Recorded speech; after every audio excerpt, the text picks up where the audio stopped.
Hi friends, இன்றைக்கி நம்ம பார்க்க போகிற ரெசிபி பொட்டேட்டோ கிரேவி. ஒரு ரெஸ்டாரண்ட் ஸ்டைலில் நம்ம எப்படி பண்ணுறதுன்னு பார்க்கலாம். அதுக்கு முன்னாடி அர்ஃபான் கிச்சன் சேனலை சப்ஸ்கிரைப் பண்ணாதவங்க சப்ஸ்கிரைப் பண்ணிடுங்க. இப்போ வாங்க வீடியோக்குள்ளே போகலாம்.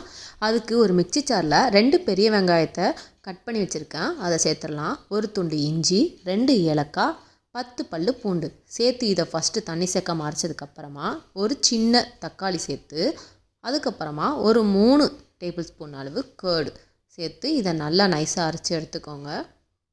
அதுக்கப்புறமா ஒரு கடாயில் தேவையான அளவு ஆயில் சேர்த்துக்கலாம். நம்ம இந்த பொட்டேட்டோ கிரேவிக்கு கொஞ்சம் ஆயில் எக்ஸ்ட்ராவே சேர்த்துக்கணும், அப்போ தான் சிக்கன் டேஸ்ட்டில் நல்லாயிருக்கும்.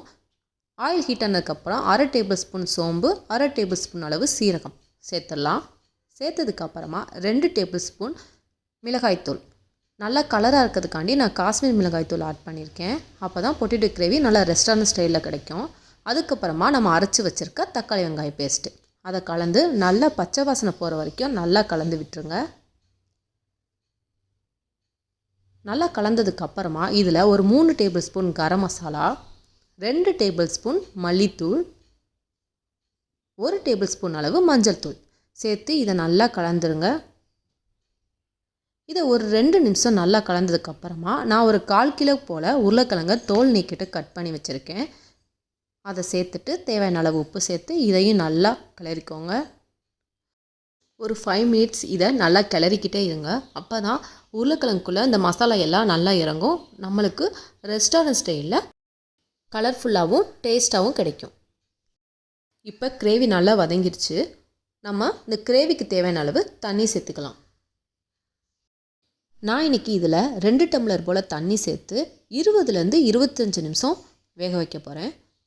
நீங்கள் அதே இது குக்கரில் பண்ணுறதா இருந்தால் 1/2 டம்ளர் தண்ணி மட்டும் ஆட் பண்ணி குக்கரில் 2 விசில் வச்சுக்கோங்க. மீத உள்ள தண்ணியெல்லாம் லோ ஃப்ளேமில் வச்சு ஒரு 5 நிமிஷம் கொதிக்க வச்சா போதும், நம்மளோட கிரேவி ரெடி ஆயிரும். இப்போ நம்மளோட கிரேவி ஓரளவுக்கு வெந்துருச்சு. இன்னும் ஒரு 10 நிமிஷம் மட்டும் குக் பண்ணால் போதும், முழுமையாக வெந்துடும். இப்போ கரெக்டாக 25 நிமிஷம் ஆயிடுச்சு. என்னோடய கிரேவி நல்லா பக்காவாக ரெடி ஆயிடுச்சு. இந்த ஸ்டேஜில் நம்ம இப்போ அடுப்பை ஆஃப் பண்ணிடலாம். கடைசியாக கொஞ்சமாக கொத்தமல்லி இலைகளை தூவிடலாம். அவ்வளோதான், ரெஸ்டாரண்ட் ஸ்டைலில் சிக்கன் டேஸ்ட்டில் பொட்டேட்டோ கிரேவி ரெடி. நீங்கள் இந்த கிரேவியோட தேங்காய்பால் சாதம், குஸ்கா எல்லாத்துக்குமே பக்காவாக இருக்கும் இந்த சைடிஷு.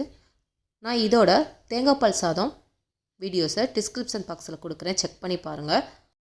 நீங்களும் இதே போல் வீட்டில் செஞ்சு பார்த்துட்டு எப்படி இருந்துச்சு சொல்லுங்கள். ஈஸியாக சமைக்கலாம், ருசியாக சாப்பிட்லாம். பாய் பாய்.